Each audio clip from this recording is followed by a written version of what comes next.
Hi hello నమస్తే. నేను మీ anchor Siva. Welcome to I Dream Media. ఈరోజు మన ముందున్న గెస్ట్ టేస్టీ తేజ. ఇప్పటికి మీరు చూస్తే అర్థమైపోయి ఉంటుంది.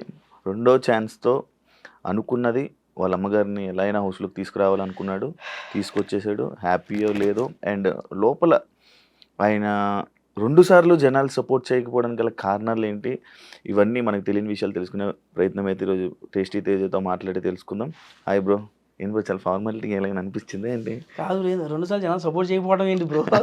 ఏంది బ్రో ఇంట్రో? సరే ఓకే. ఇంటర్వ్యూ స్టార్ట్ చేసే ముందు జనాలకు డిస్క్లైమరు. మీరు కింద బేసిక్గా నేను మీకు జనాలకు చెబుతున్నా డిస్క్లైమర్ అంతే. ఎరా ఆట అయిపోయి 2 వారాలు అయింది, ఇప్పుడు కూర్చొని మళ్ళీ ఆట గురించి ఎందుకురా దాని గురించి మాట్లాడుతావు అది ఇది అంటారేమోలే కానీ బేసిక్గా బయటకు వచ్చేసి నాకు అంత మామూలే, అందరూ బాగానే ఉన్నాం. బట్ ఆట గురించి ఆయన క్వశ్చన్ అడిగితే అప్పుడు ఆ మినిట్లో ఏమైంది ఏంటనే దాని గురించి నా సమాధానాలు. ఇప్పుడు కూర్చొని ఇంకా ఆట అయిపోయినా దాని మీద పడి ఎడుతున్నావు వాళ్ళ మీద పడి ఎడుతున్నావు అంటే కామెంట్లు పెట్టుకోండి ఫరకేలే చెప్పేసా డిస్క్లైమర్. కంగ్రాచులేషన్స్. డన్ అన్న, థ్యాంక్ యూ. మీ అమ్మగారిని అనుకున్న కోరిక తీరిపోయిందా? హ్యాపీయా? దిల్ ఖుష్ అన్న.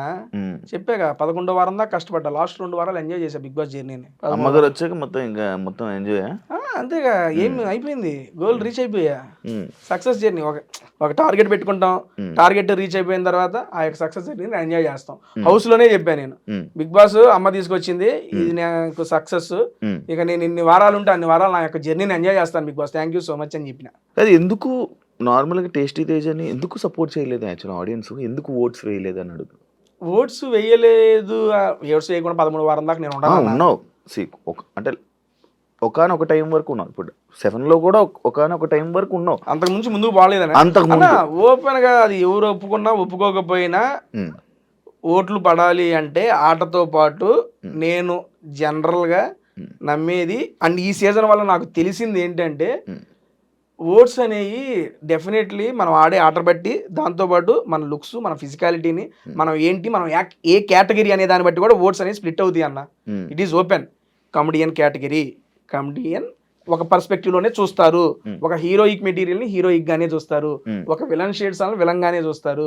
ఈ కమెడియన్ కేటగిరీ వాళ్ళని ఒక స్టేజ్ వరకే ఇది చేస్తారు. ఇప్పుడు ఆ వారంలో నేను ఎలిమినేట్ అవడానికి కారణం ఏంటంటే నా తర్వాత ఉన్న వాళ్ళందరికీ నాకన్నా బెటర్ ఓటింగ్ ఉంది.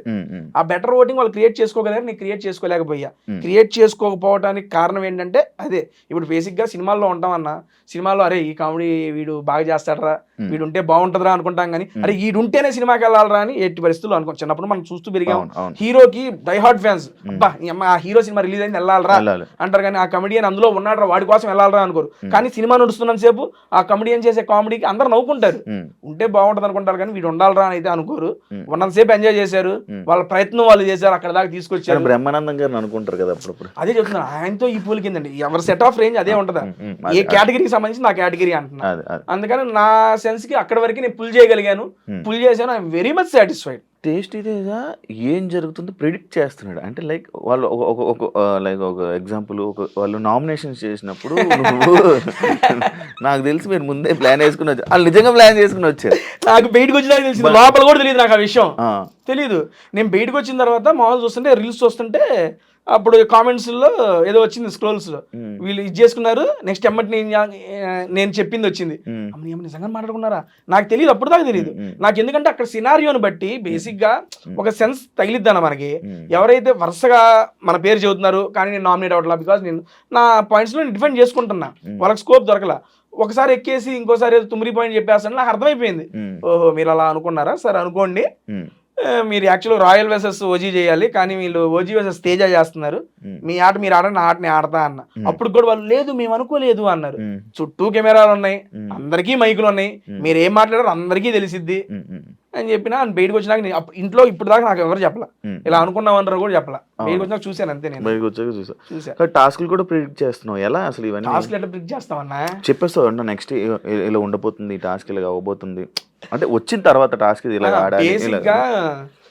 ఎలా అంటే ఇప్పుడు కాస్త కూస్తో ఆలోచన శక్తి ఉంది కాబట్టి ఇలా జరిగిద్దేమో అని ఒక ఆలోచన అంతే. ఇప్పుడు మనం గ్రౌండ్ లోకి రాగానే గ్రౌండ్ లో టాస్క్ పెట్టేస్తాడు ఆయన, పెట్టేసినప్పుడు అది చూసాం ఇటు నుంచి ఇటు రావాలి, ఇటు నుంచి ఇటు పోవాలి, అది ఇది నేను అవినాష్ మాట్లాడుకుంటుంటాం, అన్న ఇది చేయాలని అది చేయాలని అది చేయాలని. ఒకసారి బిగ్ బాస్ అవినాష్ మీరేమనుకుంటున్నారంటే చెబుతాడు, మీరు అనుకున్నది కాదు, అరే అది కాదంటారు ఊరుకోరా, ఇట్లా అంటే చూడగానే కొన్ని వస్తాయి కదా అది చెప్పుకుంటాం. Maximum majority of the time 90% రైట్లే అయినాయి నేను అనుకున్నాయి.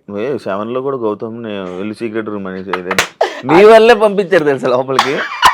సగం వాళ్ళ సీక్రెట్ రూమ్ కూడా వేస్ట్ అయింది నీ వల్లే. బొంబాడు ఇది మామూలుగా కాదు అసలు. ఎల్లంగానే ఏడాడ ఉంటాడు వినపడితే గౌతంగా వినపడుతున్నాను మేమే. నేను అది టెలికాస్ట్ కూడా అయిందంట. అవును, సీక్రెట్ రూమ్ లో గౌతమ్ గారు ఉన్నాడని నేను చెప్పిన మా టెలికాస్ట్ అయిందంట. అవునవును, అది అందుకే అంటున్నాను, ఇలా ప్రిడిక్ట్ చేసేసి ఇలా చెప్పడం వల్ల సగానికి సగం అది గేమే మారిపోయింది. యా, సీజన్ 7కి 8కి ఏం డిఫరెన్స్ చూసావు, గమనించావు? నా మీద నాకు కాన్ఫిడెన్స్ వచ్చిందన్న.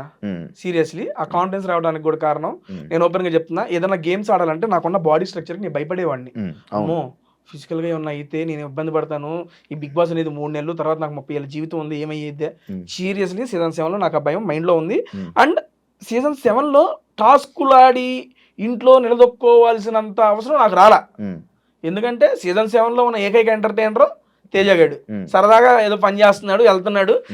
ఓపెన్గా చెప్తున్నా, సీజన్ 7లో నేను అన్ని వారాలు కూడా సస్టైన్ అవ్వడానికి నా వాక్చాతుర్యమే కారణం. సరదా చేసిన ఫన్ను జనాలకు నచ్చింది, అన్ని వారాలు సస్టైన్ చేశారు, చాలది నాకు. అండ్ నేను టాస్కులు ఆడి నిరూపించుకొని ఇంకా ముందుకెళ్ళాలి, అప్పుడు నాకు భయం ఉండేదన్న. కానీ ఈసారి వెళ్తున్నా, మళ్ళీ అవకాశం వచ్చింది. పోయినసారి లాగే పోయి నవ్వించుకుంటా దిగితే వర్కౌట్ కాదు. ఎందుకంటే నాకన్నా సీనియర్లు అవినాష్ అన్న, రోహిణి గారు, హరితేజ గారు, వీళ్ళందరూ బిగ్ బాస్ కాకుండా బయట కూడా చాలా ఫేమస్. వాళ్ళ యొక్క కామెడీ టైమింగ్ కానీ వాళ్ళకి వివచ్చమైన ఫ్యాన్ బేస్ ఉంది. వాళ్ళందరినీ దాటుకొని నేను అరే తేజ గారు కామెడీ భలే చేశాడు అనిపించుకోవడం చాలా కష్టం, ఓపెన్గా చెప్తున్నా. అండ్ వాళ్ళకున్న ఇదిని దాటుకొని ముందు రావడం కూడా కష్టం. నేను కొంచెం ఓకే, వాళ్ళు కామెడీ చేసినప్పుడు వాళ్ళతో నా వంతు నేను చేసి ఇంకా కొత్తగా తేజగాడు ఏంటో చూపించుకోవాలి జనాలకు అనేది నిశ్చయించుకున్నా. అందుకని సీజన్ 7కి సీజన్ 8కి డిఫరెన్స్ అనేది చాలా బాగా జనాలకు కనపడింది, దాంతోపాటు నాకు కనపడింది. ఇది నాకు హెల్ప్ అవ్వడానికి కారణం ఏంటంటే అంతకుముందు కేబీకేజీ అదే కిరాక్ బాయ్స్ కిలాడి చేసాను. అందులో టాస్కులు నేను 9 టాస్కులు ఆడితే 7 టాస్కులు నేను గెలిచా. అమ్మని అమ్మ తేజగా నువ్వు టాస్క్ ఆడితే గెలుస్తావా, నువ్వు ఆడతావా అని నాకు అనిపించి ఇంకప్పుడు ధైర్యం వచ్చి టాస్కుల్లో అడుగు ముందుకేసా. గెలవని ఓడిపోని, నువ్వు ఆడాల్సింది ఆడు, చేయాల్సింది చెయ్యి, జెన్యూన్ గా చెయ్యి, గెలిపోవడంతో సంబంధం లేదు, నీ ప్రయత్నం చెయ్యి. నేను లోపలికి వెళ్ళేటప్పుడు మైండ్ లో అదే పెట్టుకున్నా, అలాగే ఆడా. అవును, ఈసారి ఫిజికల్ టాస్క్లు కూడా బాగా ఆడావు. ఇప్పటికీ అన్నా నువ్వు నమ్మవో, ఇదిగో రైట్ హ్యాండ్ బొటన్ వేలు ఉంది కదా, బస్తాల టాస్కుల్లో మిలికెడింది. డాక్టర్ గారిని అడిగితే బిగ్ బాస్ హౌస్ లో 6 వీక్స్ నీకు ఆ పెయిన్ ఉంటుంది అన్న. స్టిల్ ఆ పెయిన్ ఇంకా ఉంది నాకు. నేను నడుస్తుంటే నాకు ఆ పెయిన్ ఉంది ఇంకా. అండ్ లెఫ్ట్ లెగ్ లో మీకు బ్యాలెన్సింగ్ టాస్క్ జరిగింది కదా, బ్యాలెన్సింగ్ టాస్క్ లో పైన ఇది వేలాడి తీశారు కదా, రోహిణి గారికి ఇచ్చారు. ఆ బ్యాలెన్సింగ్ టాస్క్ ది ఇక్కడ తగిలింది. ఇప్పుడు 2 కాళ్ళు నేను నడుస్తున్నా, ఒకటి బొటన్ వేలు నొప్పి, ఇదేమో ఇక్కడ మడవ నొప్పి, రెండు నొప్పులు నడుస్తుంది. 3 సంవత్సరాలు అయింది నాకు ఇక్కడ ఉంది ఇంకా పెయిన్. 4 సంవత్సరాలు నేను వీటికి భయపడ్డా ఒకనొక సీజన్ లో. ఈసారి భయమేలే, ఏదైతే దూకినా సాటిస్ఫాక్షన్ గా బయటకు వచ్చా. నీకు కంటెస్టెంట్స్ లో ఏమైనా డిఫరెన్స్ అనిపించిందా? లైక్ ఇప్పుడు ఒక 7లో కంటెస్టెంట్ చూస్తే ఇలా ఉండాలి, మనం ఇలా మాట్లాడాలి, ఇలాగ ఆడాలి, ఇలా ఉంటుంది. సీజన్ 8లో కూడా అలా నీకు ఏమైనా డిఫరెన్స్? ఎందుకంటే కంటెస్టెంట్సే కాదు, పర్సన్ టు పర్సన్ కూడా చేంజ్. ఎందుకంటే సీజన్ 7లో తేజగాడికి, సీజన్ 8లో తేజగాడికి మార్పు ఉంది. సీజన్ 7లో నాకు ఏది హెల్ప్ అయ్యిందంటే, అందరం ఫస్ట్ లోనే ఎంటర్ అయిపోయాం ఇంట్లోకి, ఒక జెన్యూన్ బాండ్స్, అరే రారాపురాన్ని చనువు వచ్చేసింది. సీజన్ 8కి ఏంటంటే నేను గమనించింది, వాళ్ళు ఆల్రెడీ 5 వారాలు జెల్ అయిపోయారు, వాళ్ళలో మేము జాయిన్ అయ్యాం. అండ్ ఈ సీజన్ లోపలికి వెళ్ళేటప్పుడు నాకు గౌతము, నైని పావని తప్పితే, అది నైని పావని కూడా ఇంట్లో, గౌతమ్ గారు బిగ్ బాస్ హౌస్ లో తప్పితే వైల్డ్ కార్డ్ కంటెస్టెంట్స్ లో కూడా నాకు తెలియదు. అవినాష్ అన్న కూడా జబర్దస్త్ లో టీమ్ లీడర్, మేము కంటెస్టెంట్, మా టీం కూడా కనపడినప్పుడు హాయ్ అన్న అంటే హాయ్. అది రోహిణి గారు కూడా ఏదో ఈవెంట్స్ లో వాటిల్లో ఒకసారి ఫుడ్ వీడియో చేయండి మేడం అంటే చేశారు, అంతేగా నాకు పెద్ద పరిచయం లేదు వాళ్ళతో కూడా. కేబీకేజీ చేశారు కదా నిఖిల్, ప్రేరణ, అదే చెప్తున్నా, ఈ ప్రొఫెషనల్ ఫ్రెండ్షిప్ అంతే, ప్రొఫెషనల్ ఫ్రెండ్షిప్ బాండ్ లేదు. ప్రేరణ బిగ్ బాస్ కి వెళ్లే ముందు అరే ఇలా అవకాశం వచ్చిందిరా, వెళ్తున్నాను రా, అది ఇది అని చెప్తే గుడ్ లక్, జాగ్రత్త ఇల్లు. అమ్మాయి అంది ఎలా అవుద్దాం ఆలోచన, సీరియల్ చేద్దాం అవుతాను ఆలోచన, నీ మొహం మైండ్ ఉందా లేదా మూసుకొని బిగ్ బాస్ సీరియల్ గీరియల్ కాదు, వచ్చిన తర్వాత నీకు ఆల్రెడీ ఆపర్చునిటీ వస్తుంది, ఇది once in life time opportunity. ఇల్లు నిఖిల్కి కూడా ఇలా ఇలా అని మేము అందరం కేబీకే తర్వాత మొత్తం పార్టీ చేసుకుంటే, నిఖిల్, ప్రేరణ, విష్ణుప్రియ వీళ్ళందరూ సరదాగా వచ్చిన మేడం ఇలా అలా అలా అని చెప్పి మొత్తం మాట్లాడుకుని పంపించాం. బేసిక్ గా అలా ప్రొఫెషనల్ గా వాళ్ళు నాకు తెలుసులే, కానీ పర్సనల్ గా ఎందుకు హౌస్ లోనే ఓన్లీ రోహిణి, అవినాష్ నువ్వే కనిపించే వాళ్ళు, మిగతా ఎవరితో కలవలేదు ఎందుకు అని ఒక క్వశ్చన్ ఉంది కదన్నా. బేసిక్ గా సీజన్ 7లో వెళ్ళినప్పుడు నేను ఒక్కడిని అందరితో కలిసిపోయా, ఇక్కడ ఆల్రెడీ కొంతమంది కలిసిపోయి ఉన్నారు. అండ్ బిగ్ బాస్ నన్ను ఈ సీజన్ కి ఎందుకు చేసుకున్నారనేది మా ఉద్దేశం అంటే, ఎంటర్టైన్మెంట్ కోసం తీసుకున్నారు. It's clear. నేను కానీ, రోహిణి కానీ, అవినాష్ కానీ అన్లిమిటెడ్ ఎంటర్టైన్మెంట్ పెట్టారు, వీళ్ళ నుండి ఎంటర్టైన్మెంట్ ఎక్స్పెక్ట్ చేస్తున్నారు కాబట్టి మమ్మల్ని అక్కడ తీసుకెళ్లారు. అటువంటి ఎంటర్టైన్మెంట్ మేము ఇవ్వాల్సినప్పుడు నేను ఎవరితో చేయాలి ఎంటర్టైన్మెంట్? రోహిణి, అవినాష్ తో చేయాలి. మా అందరం తీసుకొచ్చి ఒకే రూమ్ లో వేసారు. నేను, గౌతమ్ గారు సేమ్ బెడ్, గంగవ్వ, రోహిణి, మెహబూబు, అవినాష్, మేమందరం ఒకే రూమ్. బేసిక్ గా మీరు కూడా బిగ్ బాస్కి వెళ్ళొచ్చారు. ఆ, ఆ. మనకి బిగ్ బాస్ పొద్దునంతా టాస్క్లు ఎవరు నడుస్తాయి, నైట్ పూట ఏముంటాయి మన గురించి మాట్లాడుకోవడం, సొల్లు సోది ఏదో ఒకటి నడుస్తా ఉంటది. కూర్చోబెట్టి అరే అదిరా ఇదిరా అనుకుంటా ఆ రకంగా బాండింగ్ అనేది క్రియేట్ అయింది. అది కాకుండా వెళ్ళటం ఫస్ట్ వీక్ ఇచ్చింది ఏంటి, బీబీ హోటల్ టాస్క్ ఇచ్చారు. బీబీ హోటల్ టాస్క్ అంటే ఎంటర్టైన్మెంట్ టాస్క్. ఎంటర్టైన్మెంట్ టాస్క్ ఎవరితో చేయాలి, నేను అవినాష్ అన్న అసిస్టెంట్. ఫస్ట్ నాకు ఫుడ్ బ్లాగర్ ఇచ్చారు, అది వర్కౌట్ కాలేదని చెప్పి మార్చారు. మళ్ళీ అవినాష్ అన్న అసిస్టెంట్. సీరియస్లీ ఇన్నేళ్లలో నాకు ఎప్పుడు క్రియేట్ కానీ ఒక బాండు అవినాష్ అన్నతో ఈ ఒక్క సీజన్ 8 weeks లో ఫామ్ అయిందన్న, ఈ 2 నెలల్లో. అంతకుముందు అవినాష్ అన్న టీమ్ లీడర్ అన్న హాయ్ అన్న, ఇప్పుడు లేదు. ఏ చిన్నదానికన్నా ఏ టైంలో ఫోన్ చేసి అరే తేజ చెప్పరా ఏంట్రా అదిరా ఇక్కడికి వెళ్దాం అక్కడికి వెళ్దాం అని అంత క్లోజ్ అయిపోయాడు అబ్బా అవినాష్ అన్న. నేను ఎక్స్పెక్టే చేయలేదు లోపలికి వెళ్ళేటప్పుడు కూడా అవినాష్ అన్న సీనియర్ మరి ఏమైందో ఏంటో ఆ సెన్స్ లోనే ఉన్నా కానీ భలే కలిసిపోయాడు. ఈ రకంగా నాకు వాళ్ళతోనే ఒకే రూమ్ షేర్ చేసుకోవడం అండ్ కలిసి కామెడీలు చేయటం వాటి వల్ల ఇక వాళ్ళతో ట్రావెలింగ్ నాది ఎక్కువ అయింది. వేరే వాళ్ళతో కూడా ఉంది కానీ 1 hour ఎపిసోడ్ లో మేము చేసిన కామెడీ బయటకు వచ్చింది కాబట్టి వాళ్ళతో ఉంటున్నాను అనేది మాత్రమే వచ్చింది ఇక్కడ. అవినాష్ రోహిణి వీళ్ళందరి వల్ల వీళ్ళిద్దరు డామినేషన్ వల్ల ఎంటర్టైన్మెంట్ లోని టేస్టీ తేజ 7 అంతా 8 లో అసలు కనిపించలేదు, కొంచెం డౌన్ అయ్యింది. అదొక పెద్ద మైనస్ గేమ్ తేజకి. నేను ఒప్పుకుంటా దాన్ని, అది మైనస్ గా నేను తీసుకోనన్నా. ఎందుకు అంటే 7 లో నేను ఇందాకే చెప్పాను ఫస్ట్ నాది, దాని తర్వాత బోలే గారిది యాడ్ అయ్యింది. ఓకే, కానీ బోలే గారిది సపరేట్ ట్రాక్, నాది సపరేట్. ఆ తరంగా ఎంటర్టైన్మెంట్ జనాలకి ఇచ్చాం, అది ఏదో విధంగా వాళ్ళకి నచ్చింది. ఇప్పుడు ఏంటంటే ముగ్గురు కలిసి చేసేటప్పుడు ఒకళ్ళొకళ్ళు డామినేట్ చేసే వాళ్ళని చూసేవనుకోండి అక్కడ హెల్దీ కాంపిటీషన్ ఉండదు. అరే ఆయన చేస్తున్నారు ఆయన కన్నా మనం చేసేయాలరా, ఆమె చేస్తున్నా ఆమె మనం చేసేయాలి అన్న ఆలోచన పొరపాటున వచ్చింది అనుకోండి, ఆ హెల్దీ కాంపిటీషన్ ఉండదు, హెల్దీ స్కిట్స్ రావు, జనాలకు కూడా అంత హెల్దీ అనిపించదు. దాంట్లో కూడా ఎంటర్టైన్మెంట్ చేస్తే జెన్యూన్ గానే చేయాలి. వీళ్ళిద్దరు చేస్తున్నారు వాళ్ళకి సపోర్టింగ్ గానే ఉండాలి, నేనే ఒప్పుకుంటున్నా. వాళ్ళిద్దరిది 7 లోని అందరిని వెళ్ళి కెలికేవాడివి, లైక్ అందరిని వెళ్ళి కెలికి అందరి మీద ఫన్ చేసేవాడివి. వీళ్ళిద్దరు ఈ జోన్లోనే నువ్వు ఉండిపోవడం వల్ల టేస్టీ తేజ అదే నువ్వు అన్నావు రీజన్ అయితే చెప్పావు, వీళ్ళతో ఉండడం వల్ల వీళ్ళతో కలిసి అని చెప్పావు. కానీ మిగతా కంటెస్టెంట్స్తోనే కూడా వెళ్ళి మాట్లాడి వాళ్ళ మీద పంచులేసి జోకులు వేస్తూ ఇలా నడిచుంటే అది ఉండేదేమో.